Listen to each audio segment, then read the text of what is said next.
The recruitment sector had its nose punched in 2024. After 2022, which was the best year that we've ever had in recruitment, 2023 just slowed down. If it wasn't for contracts, everyone would have their asses on the floor right now. If I were to start up a recruitment business today, would I be based in the UK? 100%. Would I touch the UK market? Not in a million years. Gary Goldsmith. Gary Goldsmith. Gary Goldsmith. Gary Goldsmith. Gary, Uncle Gary. Gary Goldsmith, TV star, mentor, and industry heavyweight. With decades in the game, he was the architect behind S3's contract division, a business that's revolutionized the recruitment industry.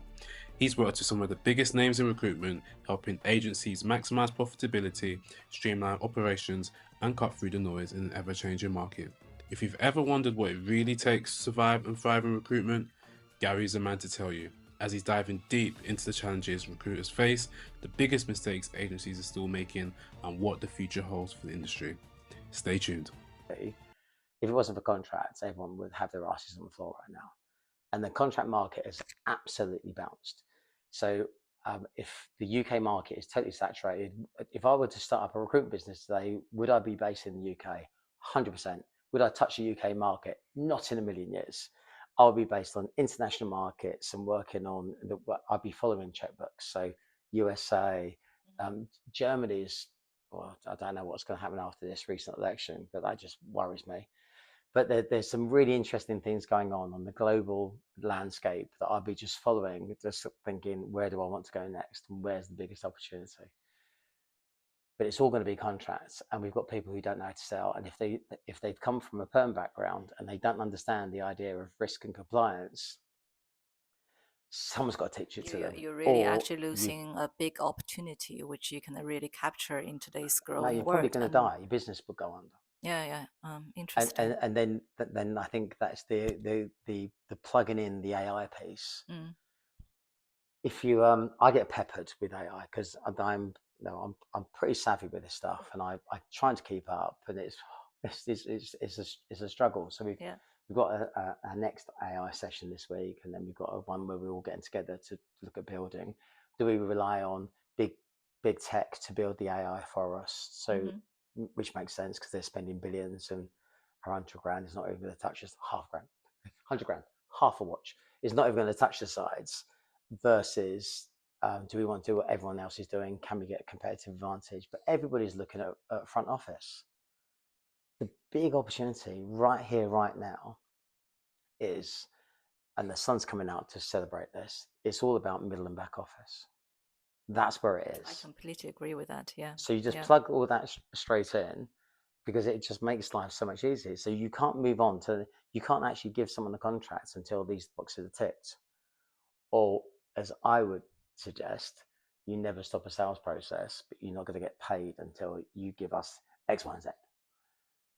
It's also actually, if you think about it, to accelerate the speed of placement, because ultimately, if you're actually having human doing this and then there's a different process, then you have to set up the process, and then people make mistakes sometimes as well, right? So if you're using AI tool, especially in the mid back office, it's an interesting point, because I think for example, the AI tools such as like sales leads, SDR, it gets a lot of the exposure. Yeah. However, really thinking about the maturity of the technology and how much can we really utilize in the front office versus mid back office, AI is always the best in automating things that we know is a standard process. So that's a reason for me, like we are extremely excited about utilizing AI to validate the insurance. Yeah, me too. But can also be utilizing the AI to checking people's background, checking people's credit, and so on. So everything that process driven, now you basically have this kind of super ship where you don't have to do anything anymore. And it's not just about one country and one process. The AI tool already have everything configured for you, not just to validate the insurance in the UK, but validate the insurance in the US, in Germany, in Netherlands, in Belgium. So what that really means for your business is being able to focus on what you do the best. It's actually growing the business and knowing that your back office is being taken care of. And I think this is like super, super, super exciting. Yes. Let's assume it's 3 years old. It's been around for longer, but in the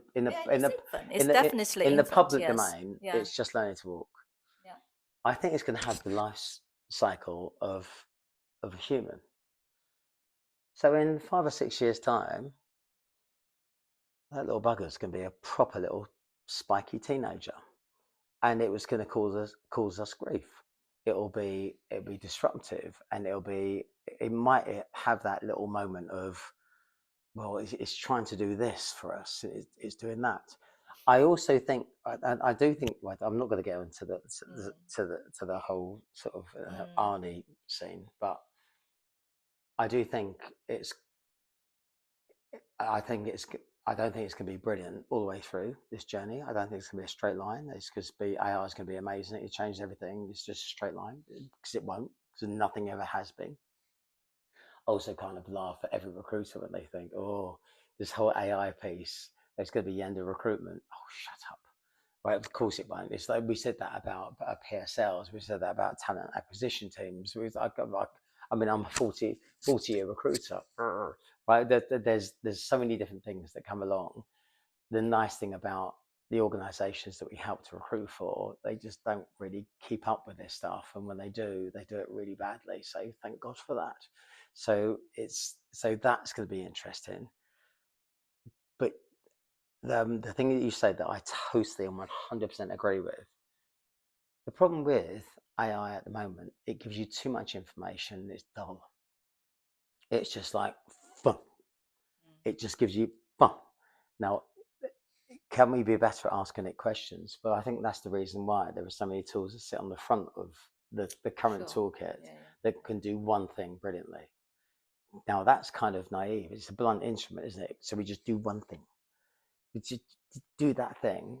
And I want that information on that one thing, because they can't assimilate it.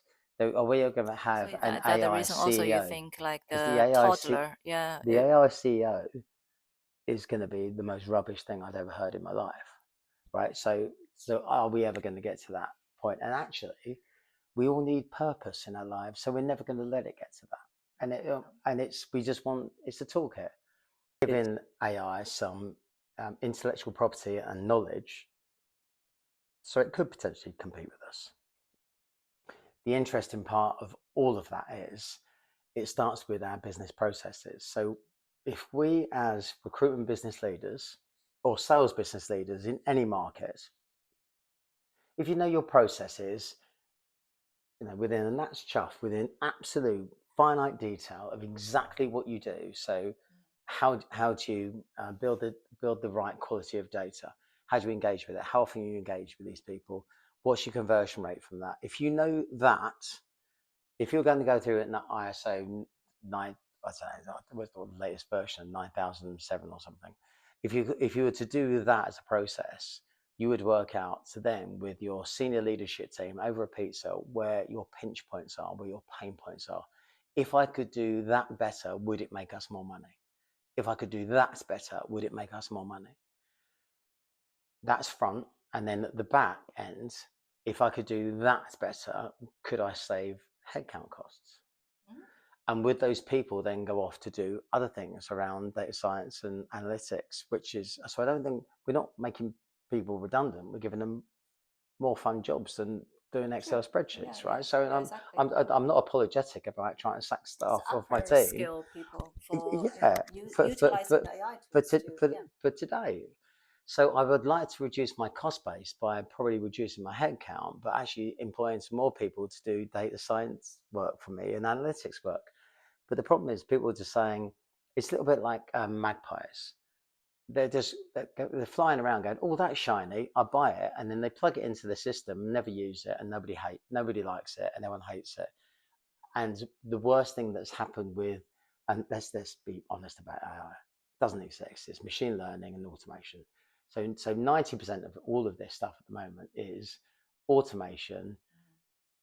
If I've spent an extra grand a head across my whole sales force, so I've got 100 people, so I spend an extra 100 grand a year or 100 grand a month on tech, and all I've done is make it easier for them to generate the same revenue. What an idiot CEO I am. So thank you. It's been great conversation with you, Gary. I know, and I'm thank amazing. You. Yeah, so, you are. Amanda, lovely to spend time with you. Michael, brilliant. Thank you. Thank you, everyone, and thanks for listening to our podcast. Adios. The Gary Goldsmith.